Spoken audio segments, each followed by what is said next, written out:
কথাগুলো না বললে নয় রে আমার জাকের ভাইরা। শরীয়তের ওয়াজ যদি করি সারাদিন সারা জীবন কত শরীয়তের ওয়াজ করলাম, একটু তরিকাতের কথা বলি অনেক জাকের ভাইরা। এমন পুতুল আমরা হারিয়ে ফেলেছি,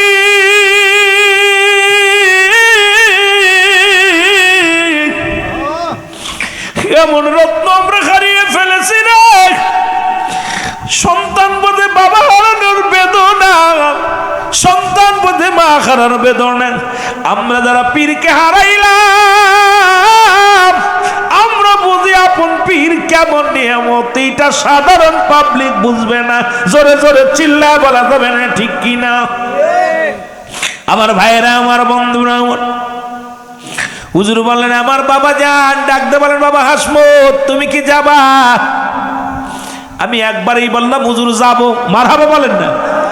হুজুর বললেন আমি যাব। আমি যখন যার কথা বললাম আমার পীর কেবলা যান বলেন বাবা তাহলে প্রস্তুতি হয়ে আসো। আমি যে কাপড়ে ছিলাম সেই কাপড়েই চলে আসলাম আমার পীরের সাথে। আমার পীরের সাথে চলে আসলাম, মনে বড় আশা নিয়ে আসলাম, ভালো খাবো, ভালো ঘুমাইবো, আরামে থাকবো। যাও ছিলাম 2-3 দিন ভালোই ছিলাম। এরপরে কিছু বকরি কিনে দিলেন আমারে। কয় বাবা এই বকরিগুলো পালন করবেন, মাঠে চড়াইবেন, মাঠে মেষ, এই মেষগুলো বকরিগুলো চড়াইবেন। আমি চিন্তা করলাম আমাকে নিয়ে আরামে খাওয়াইবে, আরামে ঘুমাইবে, আমি আরামে চলবো। কিন্তু আমার দিয়ে বকরি পালন করা শুরু করলেন। বকরির খাবার খাওয়াইতাম, সারাদিন ভরে মাঠে থাকতাম, উত্তপ্ত রোদের মধ্যে মাঠে থাকতাম। আর ওই মাঠেই সলাত আদায় করতাম, জোহরের নামাজ আসরের নামাজ ওখানে আদায় করতাম, মাগরিবের নামাজ দরবারে এসে পড়তাম। সবাইরে ভালো খাওয়াইতো, আমার কপালে খাবার জুটতো না।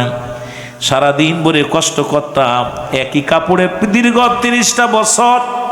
30টা বছর একখানা ইট, এটা আমি একটা সালা দিয়া বস্তা দিয়া ইটটারে বালিশ বানাইয়া এই ইটের বালিশের মধ্যে দীর্ঘ 30টা বছর ঘুমাইলাম।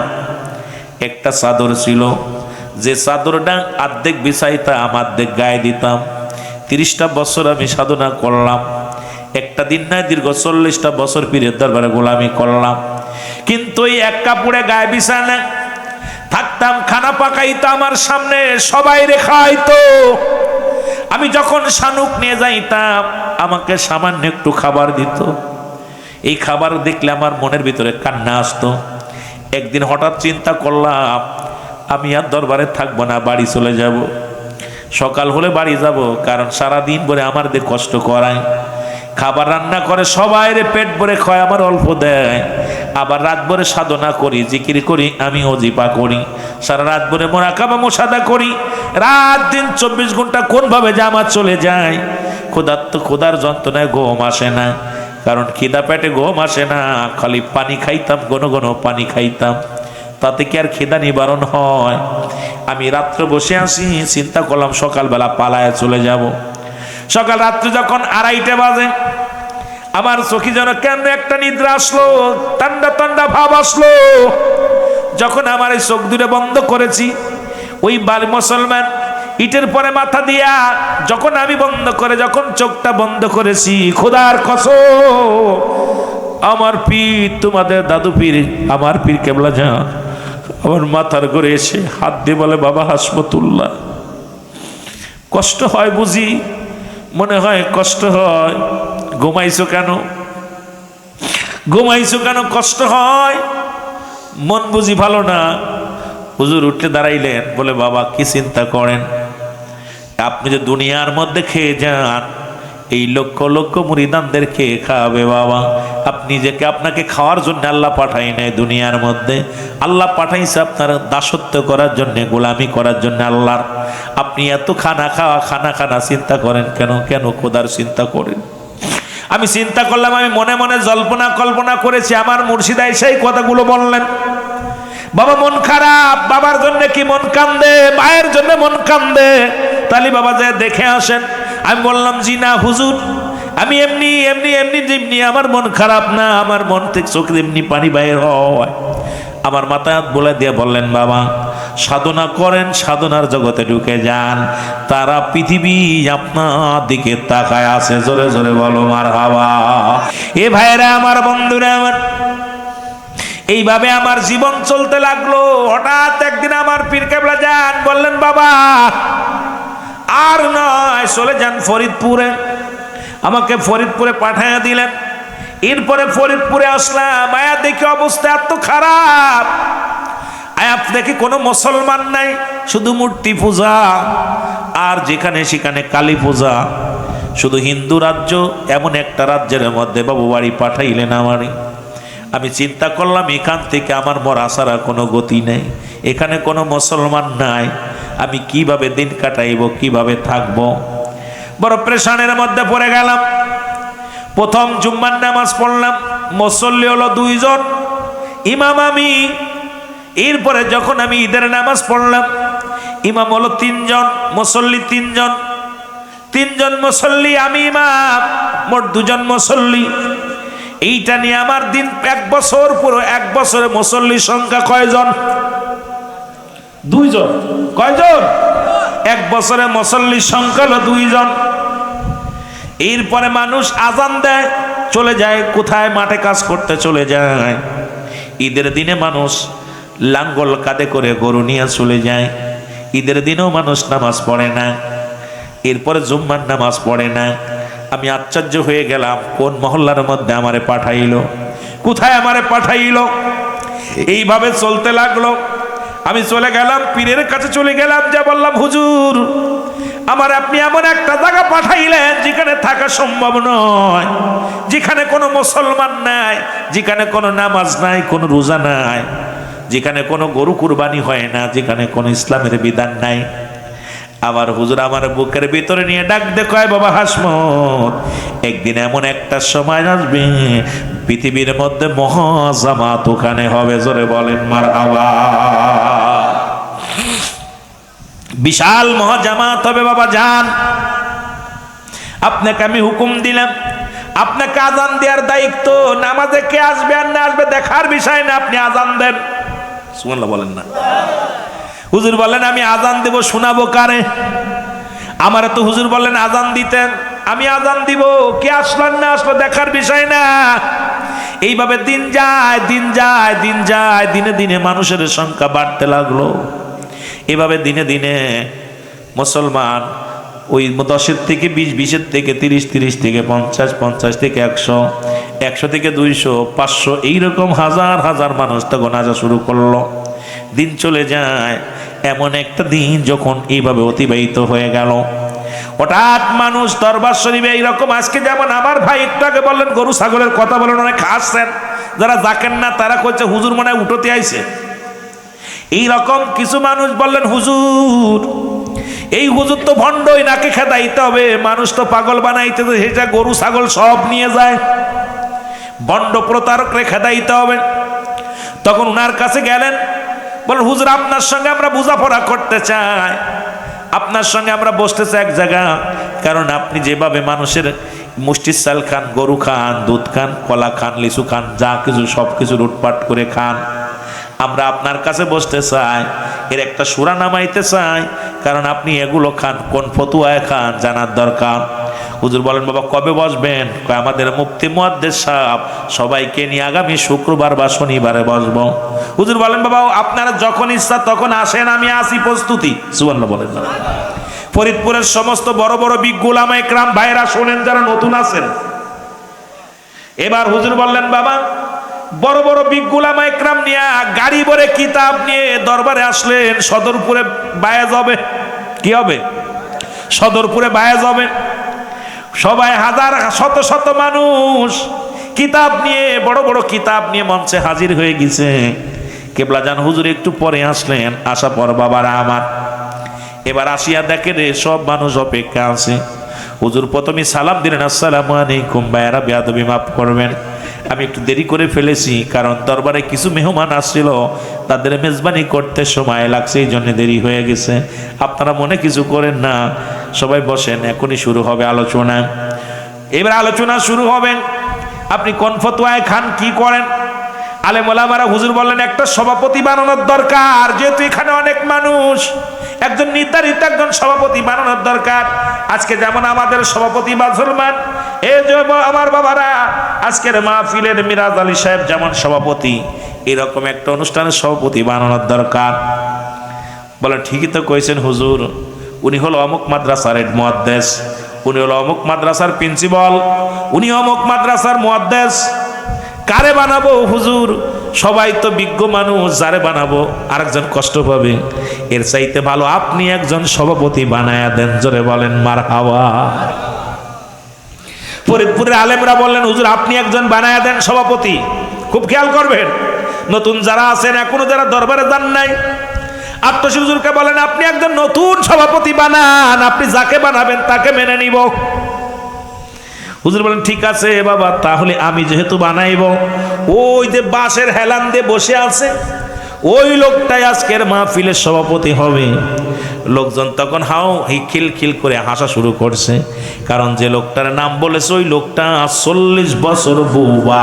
এই 40 বছরের মধ্যে কোনোদিন কথা বলে নাই, কারোর লগে কথা বলে না, এলাকায় বাড়ি ছিল বুবা। মুসলমান, নাম তার বেলাল। নাম কি? আরো জোরে বলেন নাম কি? বেলাল হলো গুঙ্গ, কথা বলতে পারে না, বুবা। লোকজন কাট্টশী হুজুর এত ভণ্ড না, এত বিশাল ভণ্ডের ভণ্ড। কারণ ওনাদের না যে, আমরা তো অনেকে আছেন দরবারে যান না, দেখলেই কোন বক্তা ভালো কিন্তু ভণ্ড দরবারে থাকে। আরে পাগলের দলেরা, যা দেখ কেন গেলাম, কেন গেছি, কেন জবাব তুমিও পাইবা যদি যাও একবার দেখে আসো। বাবা কেন সব সারিয়া দরবারে গেলাম, দরবার কেন পাগল হলাম? আট্টশীর হুজুর কোনোদিন তো আমার বাড়ি আসে নাই। এই গ্রামের মধ্যে আজকে তাজউদ্দিন ভাইয়ের বাড়ি হুজুর আসে নাই, কেন তাজউদ্দিন পাগল হলো? কেন মুসলমান হাকিম ভাই পাগল হলো? কেমনে চকলেট ভাই পাগল হলো? কেমনে মুসলমান আক্তার ভাই পাগল হলো? কেমনে বাজান আপনি পাগল হলেন? কারণ জীবনেও তো আপনার বাড়ি আসে না, আপনার ঘরে আসে নাই। আপনি গেছেন দরবারে নিশ্চিত, যেখানে মধু থাকে বোমর সেখানেই যায়, ঠিক কি না? যে বধুতে যে ফুলে মধু নাই, বোমর কি সেখানে যায়? জোরে বলেন যায়। যেখানে মধু আছে সেখানেই বোমর যায়। সুতরাং আজকে আপনি যত হিংসা করেন, হিংসা করে লাভ নাই। বাংলায় বলে পরস্বতী কাতর, একজনের ভালো একজন দেখতে পারে না। আপনি যতই হিংসাপানা করেন কাজ হবে না, কারণ আপনার ওই পর্যন্ত দৌড়। কারণ আপনার জীবনে ভিতরের হিংসা দূর করতে পারবেন না। ভিতরের ময়লা, ওই ভিতরের ময়লা যতদিন পর্যন্ত পরিষ্কার না হবে ততদিন পর্যন্ত আপনি কিছুই বুঝতে পারবেন না। চলে বলেন ঠিক কি না? সব লোকজন বলে হুজুর আট্টশীর হুজুরে একবারই কাশপ খোলা তো দূরের কথা, এত ভণ্ড। হুজুর আপনি যে ভণ্ড, সবাই মানে মায়ের মুখী হয়ে গেছে। ও বলছে আপনারা কি শুরু করলেন? এটা একটা মিটিং, বায়াস হবে, তা আপনারা শুরু করছেন কি? হুজুর কথা কম, তুমি যারা সভাপতি বানাইছো ওই বেটা 40 বছর বুবা। হুজুর একটা মিসকে হাসি দেখে আপনারা কি পাগল হয়েছেন? সবাই পাগল। কে বলছো রে বোবা? ও তো কথা কইতে পারে। হুজুর বলে এই বাবা তোমার নাম বেলাল না? সুবহানাল্লাহ বলেন না। উনি উঠে দাঁড়াইলেন। হুজুর বলেন বাবা আপনার নাম কি? বেলাল। উনি লাফতে বলেন জি হুজুর আমার নাম বেলাল। জোরে বলেন না মারহাবা। উপস্থিত হাজার হাজার জনগণ ছিলেন, সবাই যার মতো পালাইলেন আর বলে হুজুর আমারে মাফ করে দিয়েন, যে 40 বছর কথা কইতে পারে না, যে আমাদের বাড়ির পাশে যিনি বুবা, সেই বুবার মুখে আজকে বলি, নিজেই বলে আমার নাম বেলাল। হুজুর আমাদেরকে মাফ করে দিন, আমরা চিনতে পারি নাই।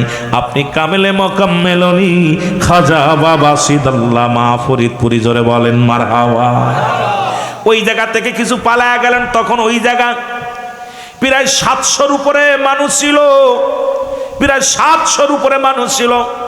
অধিকাংশ মানুষই মুসলমান বায়াত গ্রহণ করলেন। আট্টশী দরবারের হুজুরের কাছে মুরিদ হলেন। আর কিছু মাথা মোটা মৌলবী পালায়া গেছে।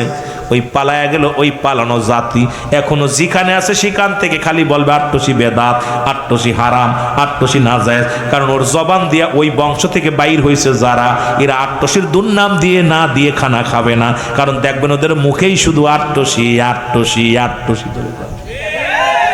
ওর কামই খালি গিবাত করা। ওই পালানোর গোষ্ঠী সারা বাংলাদেশে আছে এখনো।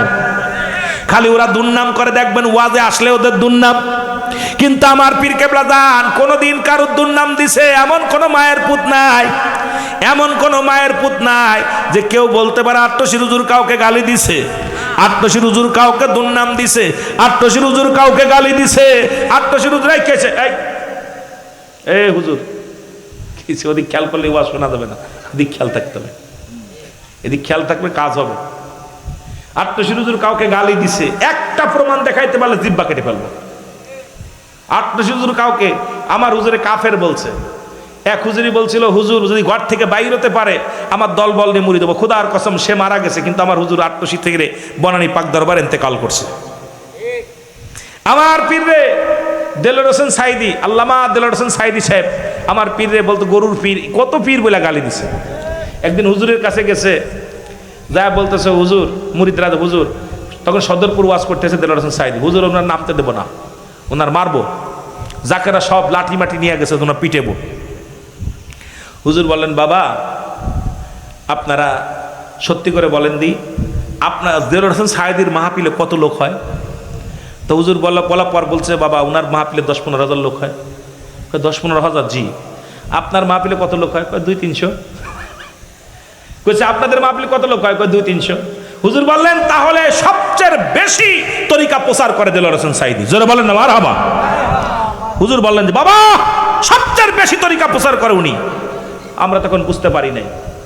তখন বললেন বাবা যখন উনি ওই হাজার হাজার মানুষের সামনে আট্টশির সমালোচনা করে, এই মানুষগুলো দেখতে যায় যে আট্টশি বলে জিন আছে গরু আছে, দেখে আসে, দেখতে যায় দেখে যে কিছু নাই, যেন নামাজ জিকির শরীয়তের বিধান আছে বাবা, দেখা তারা মুরিদ হয়ে যায়। সুতরাং দেলোয়ার হোসেন সাইদি তো বাবা আমাদের উপকারী করে, ক্ষতি তো করে না, তার বিরোধিতা করেন কেন? সুবহানাল্লাহ বলেন না।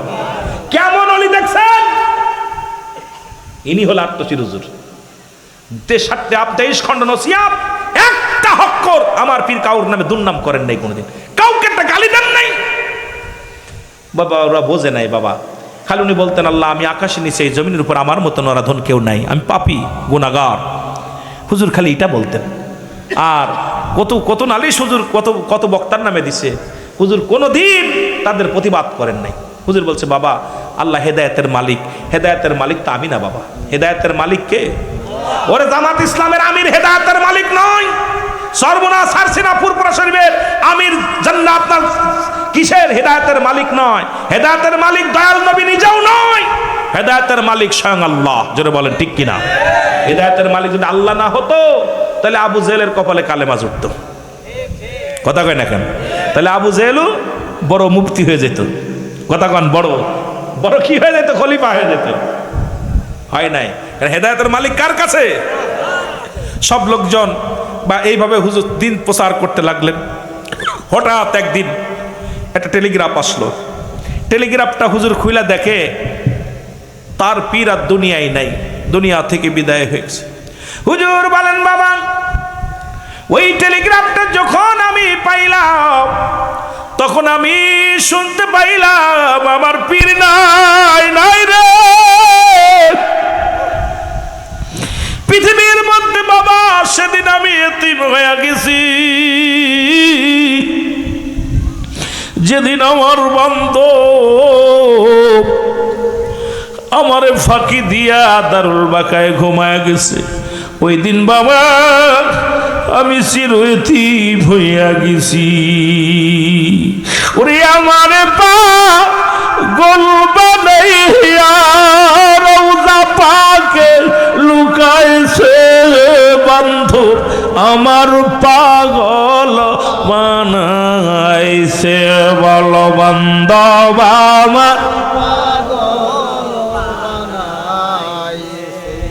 হুজুর বলেন 40টা দিন পার হয়ে গেল, আমি খানা ছেড়ে দিলাম।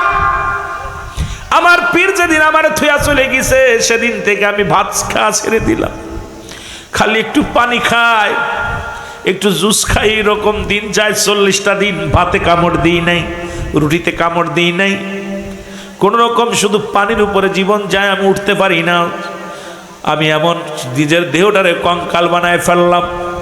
40টা পালন করার হুকুম আসলেন আমার, আমি 40টা পালন করার জন্য আমার পীরের দরবারে আমি যখন রওনা দিলাম, নৌকা নিয়ে রওনা দিলাম, তোমার বড় পীর আম্মা জানার আমি একটা নৌকার মধ্যে। হঠাৎ ভিতরে ঢুকলাম, ঢুকিয়া আমি বসতে পারলাম না, আমাকে হাতা সিং করে ভিতরে নিয়ে যাওয়া হলো। আমি যখন মাথা ঘুরে পড়ে গেলাম, তোমার বড় পীর আম্মা জানের উরতের উপরে মাথা রেখে আমি শুধু